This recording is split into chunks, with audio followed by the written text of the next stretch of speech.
एक पल की खामोशी के बाद तीसरा विश्व युद्ध शुरू हो गया है। कल से बैंक बंद हो जाएंगे। एक नया कोविड जैसा वायरस बहुत तेजी से फैल रहा है। अच्छा, अगर ये सारी हेडलाइंस सुनकर दिल की धड़कन थोड़ी भी तेज हुई है ना, तो बस इसी को कहते हैं डिजिटल पैनिक। तो चलिए आज इसी फीलिंग को, इसी घबराहट को जरा खोलकर समझते हैं। देखिए, ये जो पैनिक है ना, ये अचानक से कहीं से पैदा नहीं होता, इसको बनाया जाता है। आज हम इसी डिजिटल पैनिक की पूरी एनाटॉमी को समझेंगे, ये काम कैसे करता है और सबसे जरूरी, हम सब इससे बच कैसे सकते हैं। तो सबसे पहले, ये डिजिटल पैनिक आखिर है क्या भला? देखिए, सीधे साधे शब्दों में कहें तो ये वो डर है, वो बेचैनी है जो ऑनलाइन झूठी खबरों से फैलती है। अब खबरें तो झूठी होती हैं, पर वो दिखती इतनी असली हैं कि हम उन पर यकीन कर बैठते हैं। और ये सिर्फ एक मैसेज नहीं है, ये एक ऐसी भावना है जो हमसे बिना सोचे समझे कुछ भी करा सकती है। तो सवाल ये है कि आखिर ये डराने वाले मैसेज आते कहाँ से हैं? सच तो ये है कि ये बस ऐसे ही नहीं बन जाते, इन्हें बहुत सोच समझकर तैयार किया जाता है ताकि हमारे अंदर के डर का फायदा उठाया जा सके। चलिए देखते हैं कि ये धोखे आखिर कितने तरह के होते हैं। और पता है सबसे हैरान करने वाली बात क्या है? ये कि ये धोखे कितने अलग अलग रूप में आते हैं। मतलब युद्ध की अफवाहों से लेकर एटीएम में पैसे खत्म होने की झूठी खबरों तक, बीमारियों के डर से लेकर समाज में नफरत फैलाने वाले नकली वीडियो तक। ऐसा लगता है कि हमारे हर डर के लिए एक खास तरह की फेक न्यूज़ पहले से तैयार बैठी।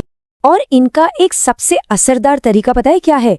सरकारी दिखने वाले नकली ऑर्डर बनाना। वो क्या करते हैं? सरकारी लोगो और एकदम ऑफिशियल भाषा का इस्तेमाल करते हैं, फिर ऐसे मैसेज को व्हाट्सएप पर फैला देते हैं जो दिखने में बिल्कुल असली लगते हैं और हम सब आसानी से यकीन कर लेते हैं। और अब तो टेक्नोलॉजी इस प्रॉब्लम को और भी खतरनाक बना रहे हैं। एआई और डीप फेक जैसी टेक्नोलॉजीज ये किसी भी लीडर का इतना रियल वीडियो बना सकती है कि सच और झूठ में फर्क करना लगभग नामुमकिन हो जाएगा। जरा सोचिए, उस दुनिया के बारे में जब अपनी आंखों देखी बात पर भी भरोसा नहीं किया जा सकेगा, तब क्या होगा? ठीक है, तो हमने ये तो समझ लिया कि फेक न्यूज़ क्या होती है, पर अब असली सवाल ये है कि ये इतनी तेजी से फैलती क्यों है? और इसका जवाब पता है, टेक्नोलॉजी में नहीं, हमारे अपने दिमाग में छिपा है। आखिर हमारे दिमाग में ऐसा क्या होता है कि हम बिना सोचे समझे ऐसी खबरों को फॉरवर्ड कर देते हैं?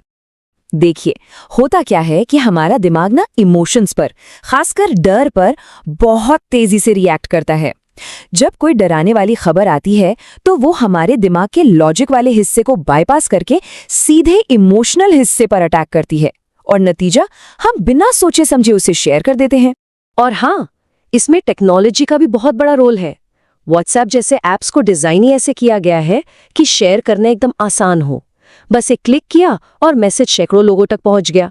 सच पता करने में तो मेहनत लगती है, टाइम लगता है, लेकिन फॉरवर्ड करने में बस 1 सेकेंड। इसका एक बायोलॉजिकल कारण भी है।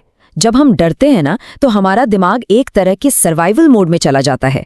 इस मोड में हमारा जो लॉजिकल, सोचने समझने वाला हिस्सा है, वो शटडाउन हो जाता है। दिमाग का पूरा फोकस इस पर होता है कि खतरे से कैसे बचें, इस पर नहीं कि खबर सच्ची है या झूठी। तो ये सब जानने के बाद सबसे बड़ा सवाल यही उठता है कि इस डिजिटल जाल की दुनिया में कोई खुद को सेफ कैसे रखे? क्या इससे बचने का कोई रास्ता है भी? हाँ, बिल्कुल है। और अच्छी बात यह है कि इसका जवाब किसी कॉम्प्लिकेटेड सॉफ्टवेयर में नहीं, बल्कि हमारी अपनी आदतों में है। चलिए अब बात करते हैं हमारी अपनी पर्सनल वेरिफिकेशन किट के बारे में। समझिए कि ये एक डिजिटल ढाल है जिसे हम सब कुछ आसान तरीकों से बना सकते हैं। ये स्टेप्स बहुत ही सिंपल हैं। नंबर 1, कोई सरकारी खबर है तो सीधे उसकी ऑफिशियल वेबसाइट पर जाकर चेक करें। नंबर 2, ये भी देखें कि क्या दूसरे बड़े न्यूज़ आउटलेट्स भी वही खबर दे रहे हैं। नंबर 3, अगर जरा सा भी शक है तो उसे आगे बिल्कुल ना भेजें। और चौथा, जो सबसे जरूरी है, कोई भी चौंकाने वाली खबर देखकर रिएक्ट करने से पहले बस एक पल के लिए रुकें। सच बताऊं, इन सब में सबसे पावरफुल टूल, सबसे बड़ा हथियार है एक पॉज। बस एक ठहराव। शेयर बटन दबाने से पहले सिर्फ 2 सेकंड के लिए रुक जाना।